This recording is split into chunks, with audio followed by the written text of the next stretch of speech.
While doing laundry for my son, I discovered a small piece of paper in his jacket pocket. When the old man finds out, execute what we discussed. I was stunned. The old man. Was that me? What conspiracy was my 29-year-old son hiding? That night, when I caught him sneaking out to make hushed phone calls, I decided to follow him. What I discovered revealed a heartbreaking truth about the person I trusted most in my family.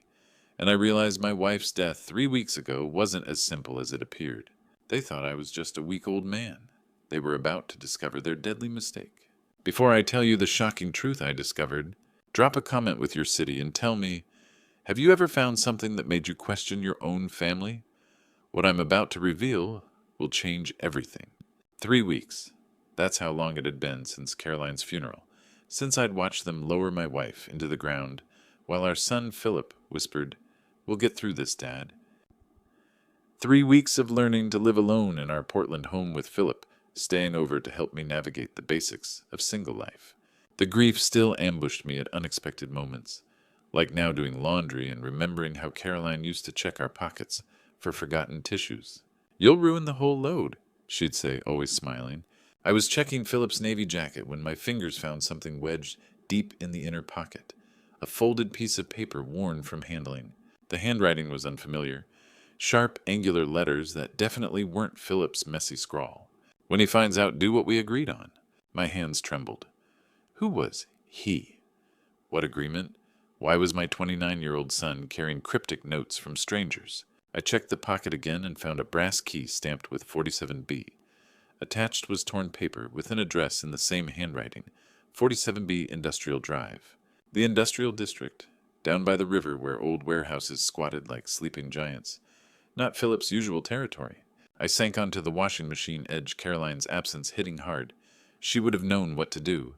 She always knew how to read people see through their defenses. Without her, I was flying blind. The signs had been there this past week.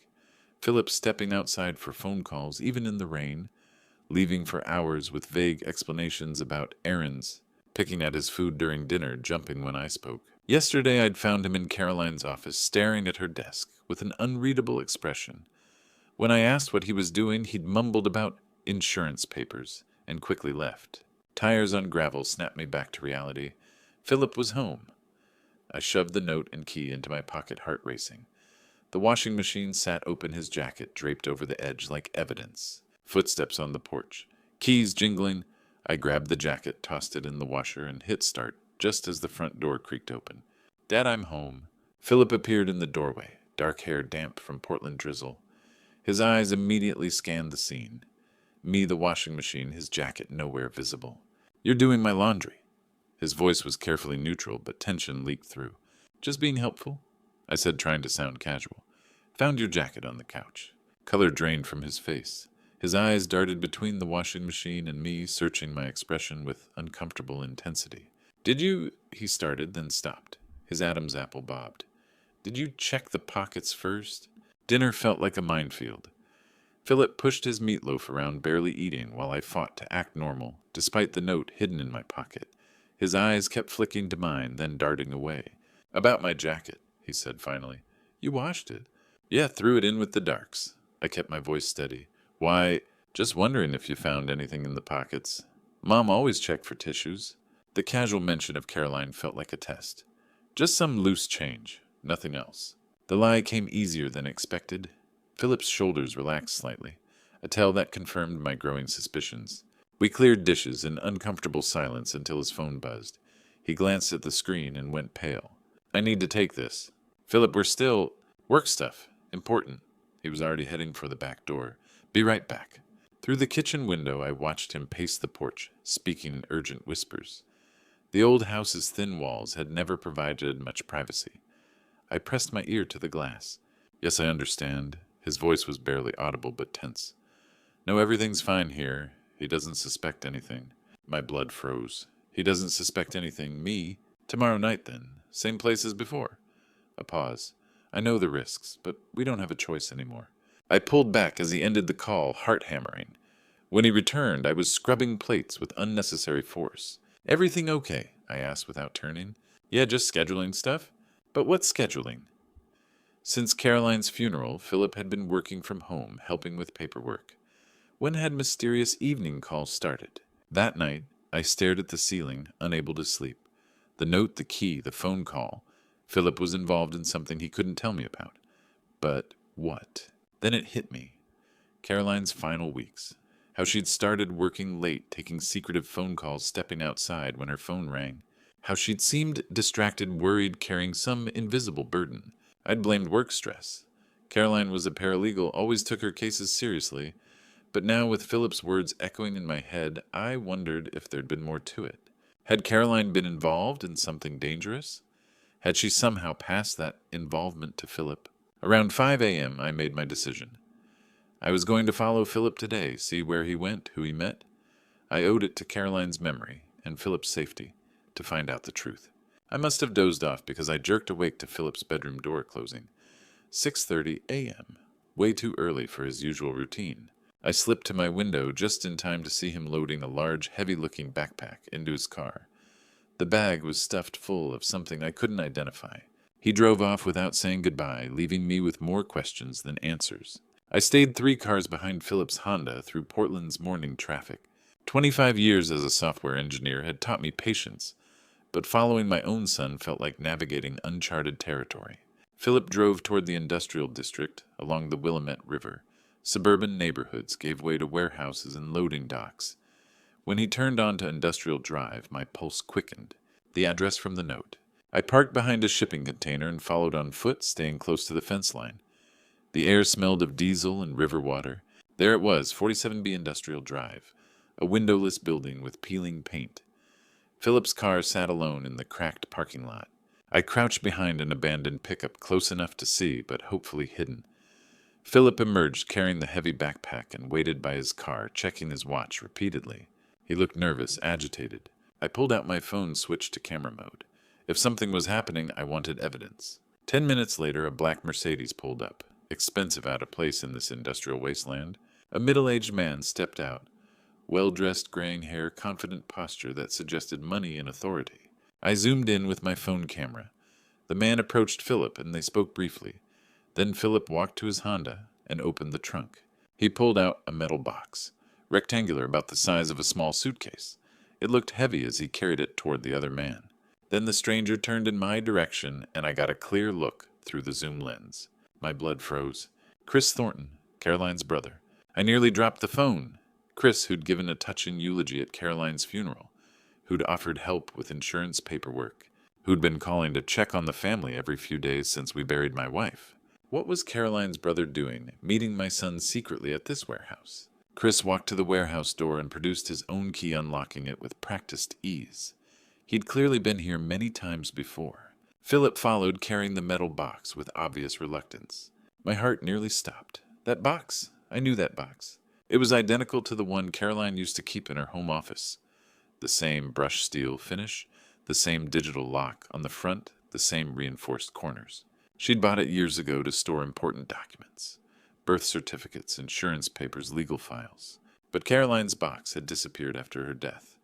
I'd assumed it was lost in the chaos of funeral arrangements, or maybe she'd moved it somewhere I hadn't thought to look. Now I was watching my son carry what looked exactly like Caroline's missing security box into this warehouse, while her brother held the door open like he owned the place. They disappeared inside for several minutes. When they emerged, Chris locked the door behind them and handed Philip an envelope, thick, probably containing cash. Philip took it reluctantly, shoving it into his jacket without looking inside. Chris said something that made Philip's shoulders slump. My son nodded once, reluctant and defeated. Chris clapped his shoulder, a gesture that looked more threatening than friendly. They parted without goodbyes. Chris drove toward downtown, while Philip stood alone in the parking lot, staring at the envelope in his hands. When Philip finally got in his car and left, I remained behind the pickup truck, my mind racing. Chris had his own key to this warehouse. He was clearly in control of whatever operation was happening here, and my son had just delivered Caroline's missing security box directly into his hands. The drive home felt surreal. My son had Caroline's security box, the same box that had vanished from her office after the funeral, the same box I'd searched for weeks thinking it contained our important documents, insurance papers, maybe even her will. But Philip had it all along. Back in my driveway, I sat gripping the steering wheel, trying to piece together when and how Philip could have taken it. The box had been in Caroline's locked office, and I'd never found the key. After her death, I'd assumed the funeral home, or maybe Chris had moved it during the estate arrangements. Chris, of course. Inside the house, I poured myself a scotch and forced myself to think systematically. When had I last seen Caroline's security box? 2 days before her accident, when I'd glimpsed it on her desk through the cracked office door. She'd been hunched over it, typing on her laptop surrounded by papers. The next morning, she was dead. At the funeral, Chris had been so helpful, so concerned about Caroline's affairs. He'd offered to handle the paperwork, to spare me the burden of going through her things. I'd been grateful for his help, too numb with grief to question why Caroline's brother was so eager to manage her estate. Now I realized he hadn't been helping. He'd been searching, looking for that box. But how had Philip gotten involved? My son had been devastated by his mother's death, barely functional, for days after the funeral. When had Chris approached him? What had he told Philip to convince him to help? I thought about Philip's strange behavior over the past few weeks. The secretive phone calls, the late nights, the way he'd been avoiding eye contact during dinner.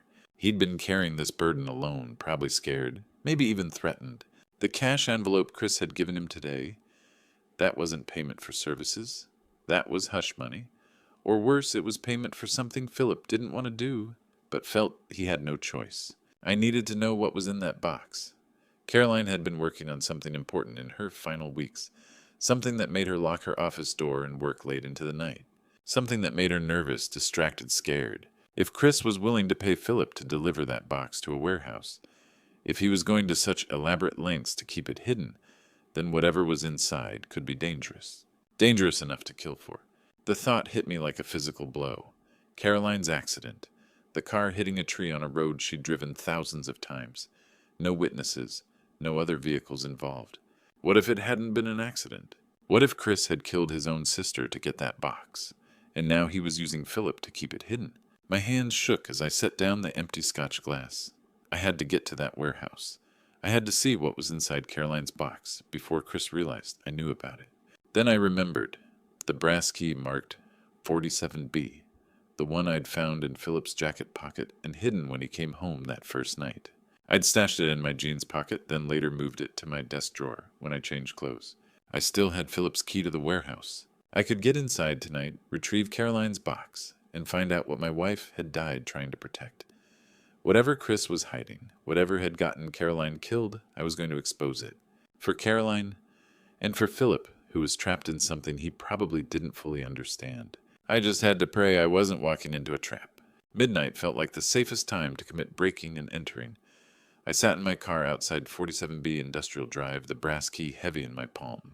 The warehouse district was dead quiet, except for the distant hum of highway traffic and the occasional freight train, whistle echoing across the Willamette River.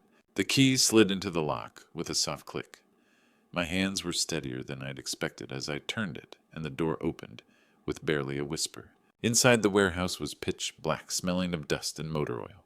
I used my phone's flashlight to navigate between stacked crates and abandoned machinery. The beam danced across concrete walls until it landed on what I was looking for.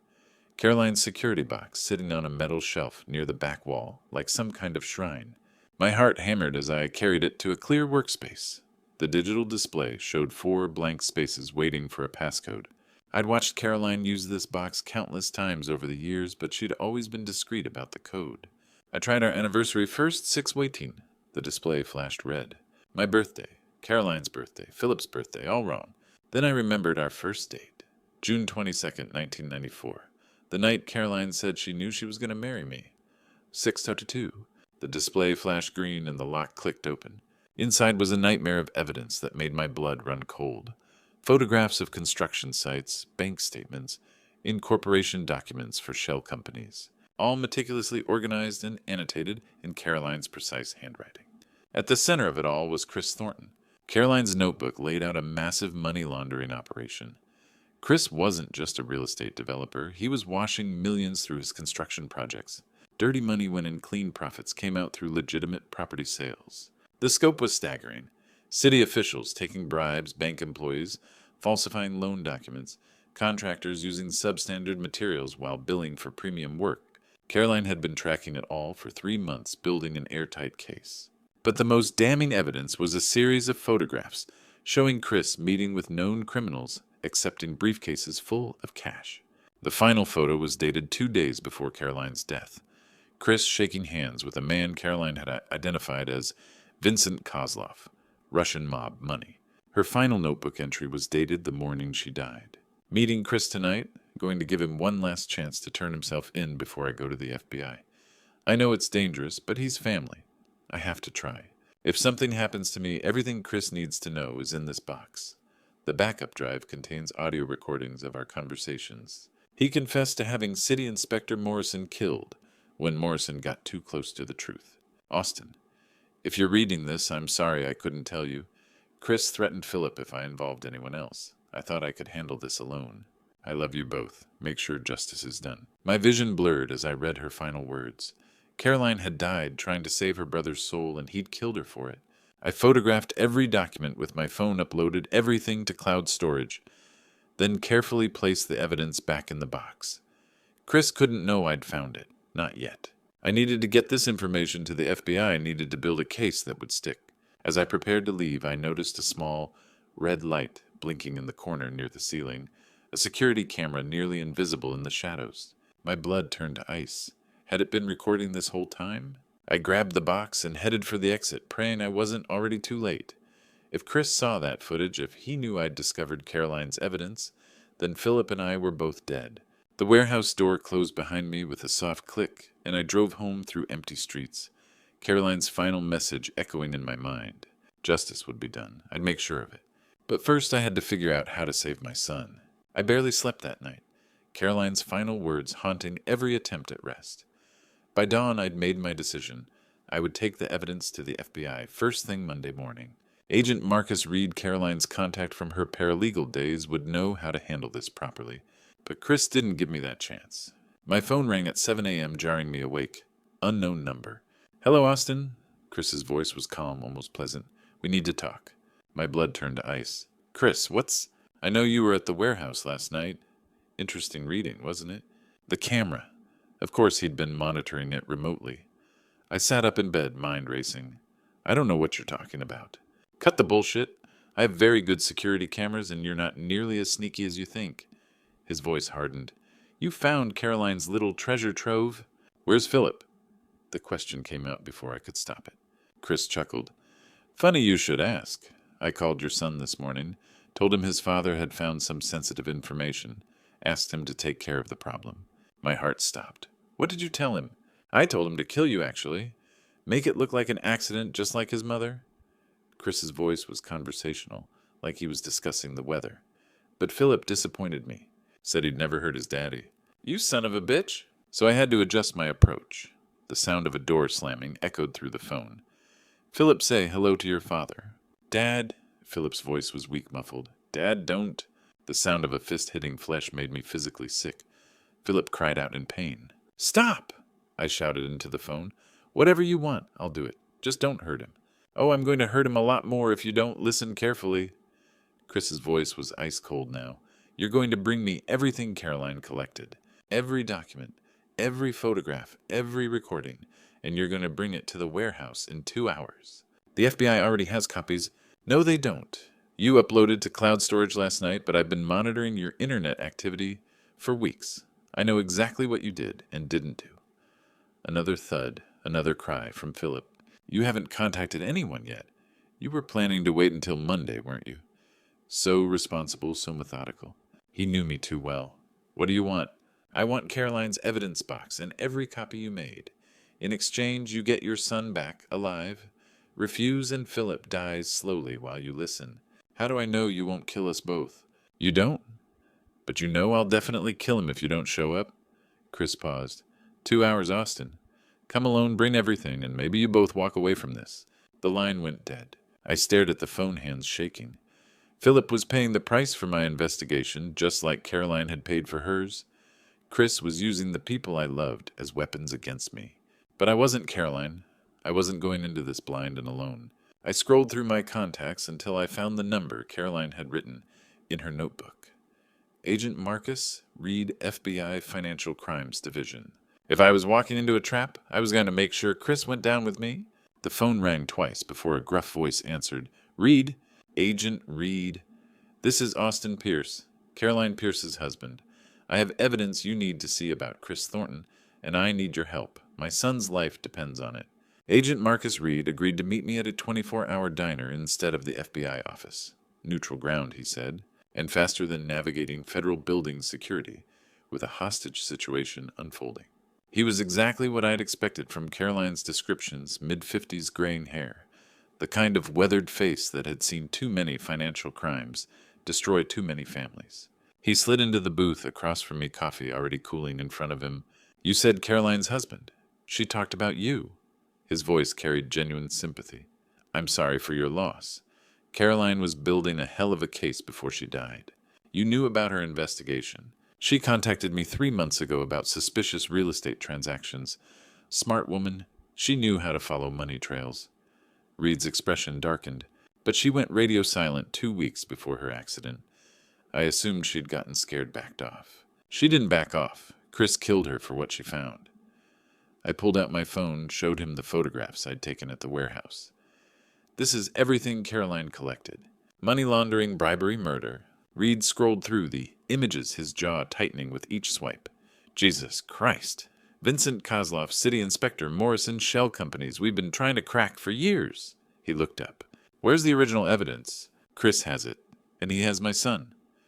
I explained the morning's phone call, the 2-hour deadline, Philip's refusal to hurt me, and the beating that followed. Smart kid. Stupid, but smart. Reed checked his watch. We have 90 minutes. That's enough time to wire you up and get a tactical team in position. Wire me up. Chris wants to meet right. You're going to give him exactly what he expects. A scared father willing to trade evidence for his son's life. Except you'll be wearing a transmitter, and we'll have snipers covering every angle. My hands shook as I reached for my coffee. What if something goes wrong? What if Chris kills Philip before your people can move? Chris is not stupid. He knows killing a federal witness and his son will bring down more heat than he can handle. Right now he thinks he can control the situation, make this problem disappear quietly. Reed leaned forward. But the moment he starts talking about Caroline's murder, about Inspector Morrison, about the money laundering, that's when we have him. You want me to get him to confess. Let him think he's won, and he'll tell you exactly how he's been getting away with murder. Reed pulled out a small device, no bigger than a shirt button. This transmitter has a 2-mile range. We'll be listening to every word, recording everything. The moment Philip is safe, we move in. And if Chris searches me, if he finds the wire, then you're both dead, and Chris disappears to a non-extradition country with $50 million in laundered money. Reed's voice was brutal in its honesty. But Caroline died trying to stop him. Your son refused to kill his own father rather than help him. Are you going to let their sacrifices mean nothing? I thought about Caroline's final message, about Philip's beaten voice on the phone, about all the people Chris had destroyed for money. No, I'm going to finish what Caroline started. Reed nodded approvingly. Good. We'll position the tactical team around the warehouse, but they'll stay back until we have what we need. This is your show, Austin. You get Chris talking and we'll handle the rest. As Reed attached the transmitter to my shirt, my phone rang. Chris's number. Showtime, Reed whispered. I answered on the 3rd ring. Chris. Time's up, Austin. Chris's voice cut through the phone like a blade. Warehouse. 30 minutes. Bring Caroline's evidence box. I need more time. Philip doesn't have more time. The sound of something heavy hitting flesh echoed through the speaker, followed by my son's muffled cry. 29 minutes now. The line went dead. Reed was already barking orders into his radio, coordinating tactical positions around the warehouse district. Alpha team perimeter established. Beta team rooftop positions confirmed, came the responses through his earpiece. I clutched Caroline's evidence box, my hands steadier than I'd expected. The transmitter Reed had attached felt like a lifeline, and a death sentence rolled into one. Stay calm, Reed said as I headed for my car. Let Chris talk. He'll want to explain how clever he's been. The drive through Portland's evening traffic felt surreal. Normal people heading home from work, unaware that a few miles away, a father was racing to save his son's life. Reed's voice crackled through my earpiece, providing updates on team positions. Sniper 1 in position, visual on warehouse entrance. Sniper 2 east side covered. Mobile units standing by 2 blocks out. I pulled into the empty warehouse parking lot with 5 minutes to spare. Chris's black Mercedes sat near the entrance engine ticking as it cooled. No other vehicles in sight, but I knew federal agents were watching from the shadows. The warehouse door stood slightly ajar yellow, light spilling across the cracked asphalt. I grabbed the evidence box and walked toward what might be my death. "That's close enough." Chris's voice came from inside. Set the box down. Step back 3 paces. I complied, every nerve screaming. Through the gap in the door, I could see movement in the shadows. Kick it toward the door. The metal box scraped against concrete as I pushed it forward with my foot. Chris emerged from the darkness, and my heart nearly stopped. He held a chrome pistol in his right-hand barrel pointed at my chest. His expensive suit was wrinkled, his usually perfect hair disheveled. Behind him, barely visible in the warehouse's dim interior, sat Philip. My son was tied to a metal chair, his face a map of bruises. Blood had dried under his nose, and his left eye was swollen shut. But he was alive, and when he saw me, he tried to shake his head, a warning. "Hello, Austin." Chris's smile was cold as winter. "Thank you for being so punctual and so cooperative." He gestured with the gun toward the evidence box. "Open it. Show me what Caroline thought was worth dying for." My hands trembled as I knelt and entered the passcode. The electronic lock clicked, revealing Caroline's meticulously organized investigation. Photos, documents, recordings, 3 months of dangerous work. Chris's eyes gleamed with satisfaction. "Perfect. My sister always was thorough." He looked up at me, gun steady. "You know, she really believed she could save me. Right until the end, she thought I'd choose family over business. You murdered your own sister." "I eliminated a threat." Chris's voice was matter-of-fact. "Caroline made herself my enemy when she started digging into my affairs. She could have walked away, could have minded her own business, but she always was too noble for her own good. The wire under my shirt felt like it was burning. Reed and his team were getting everything. The car accident was beautifully simple." Chris continued, clearly enjoying himself. "A little sabotage to the brake line, a phone call to lure her to that stretch of road. She never saw it coming. And Philip, what's his crime?" Chris glanced at my son, then back at me. "Philip's crime was being your son, and yours, Austin, was being too curious about things that don't concern you." He raised the pistol, pointing it directly at my forehead. "You're insane." My voice came out steadier than I felt. "I'm practical. Caroline learned that lesson too late." Chris's finger moved toward the trigger. "Any last words for your boy?" "Yeah." I looked directly into his eyes. "Agent Reed now would be good." Chris's face went white. "What did you—" The warehouse exploded with movement. FBI tactical agents poured through every entrance, red laser dots dancing across Chris's chest. "FBI, drop your weapon." Chris spun toward the nearest agent gun, swinging away from my head. I lunged forward, driving my shoulder into his midsection. We crashed to the concrete floor, the pistol skittering across the warehouse. 2 agents had Chris face down and cuffed within seconds. Agent Reed appeared beside me, helping me to my feet. "Nice work," Reed said. "We got everything. Murder, confession, money, laundering, the whole operation." I stumbled toward Philip, untying the ropes, binding him to the chair. His face was bruised, but his eyes were clear and focused on mine. "Dad, I'm sorry. I'm so sorry." Tears ran down his swollen cheeks. "I never wanted any of this. You're alive. That's all that matters." I pulled him into a hug. Reed approached with Caroline's evidence box. "This puts Chris away for life. Murder, conspiracy, racketeering. He'll die in federal prison." "What about Philip?" Reed's expression grew serious. "He'll face charges. Money laundering, conspiracy, accessory after the fact. The coercion helps, but he still participated in federal crimes." My heart sank. "Prison? Probably not. His cooperation, the threats against his life, refusing to hurt you. That all works in his favor. I'm thinking plea deal, probation, community service. Maybe 18 months supervised release." Philip nodded slowly. "I understand. I made choices, even if they were bad choices. The important thing," Reed continued, "is that he testifies against Chris. Full cooperation gets him the best deal possible." 6 months later, I sat in federal court watching my son take the witness stand. Philip wore a suit I'd bought him for the occasion, his voice steady, as he described Chris's threats, the money laundering operation, his mother's murder. Chris sat at the defense table, his expensive lawyers unable to counter the mountain of evidence Caroline had assembled. When the jury returned with guilty verdicts on all counts, murder, racketeering, money laundering, I felt Caroline's presence in that courtroom. Philip received 2 years probation and 500 hours of community service. No jail time, but real consequences for his actions. He was working at a legal aid clinic, now helping families navigate the system, trying to balance the scales of justice in his own small way. "Do you think she knew?" Philip asked one evening as we cleaned up after dinner. "Do you think Mom knew we'd find her evidence and finish what she started?" I thought about Caroline's final message, about the way she'd hidden everything so carefully. "I think your mother knew exactly what kind of men we are. She trusted us to do the right thing, even when it cost us. I'm sorry I let her down. Sorry I let you down. You didn't let anyone down. You were scared, threatened, manipulated by someone you trusted." I put my hand on his shoulder. "But when it mattered most, you chose family over fear. You refused to hurt me even when it meant getting beaten. That's who you really are." Philip nodded, still carrying the weight of his choices, but learning to live with them. We both were. Caroline's investigation had reached its conclusion. Chris would never hurt another family. Justice had been served, complicated and imperfect, but real. And for the first time since Caroline's death, that felt like enough. Looking back on this betrayal story, I've learned that family secrets are poison that destroy from within.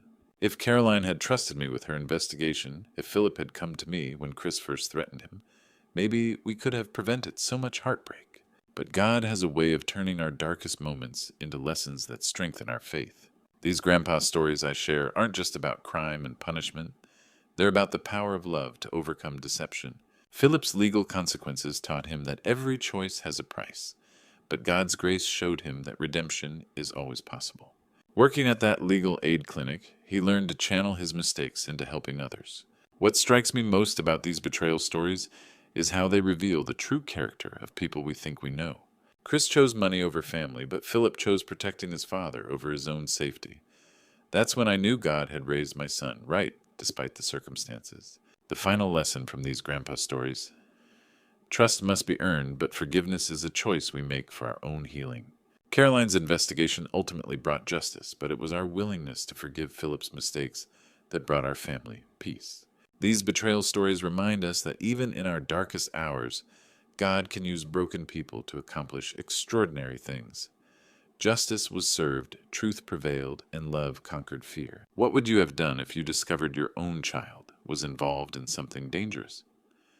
Share your thoughts below, and if this story touched your heart, please subscribe for more real-life lessons about faith, family, and finding strength when everything falls apart.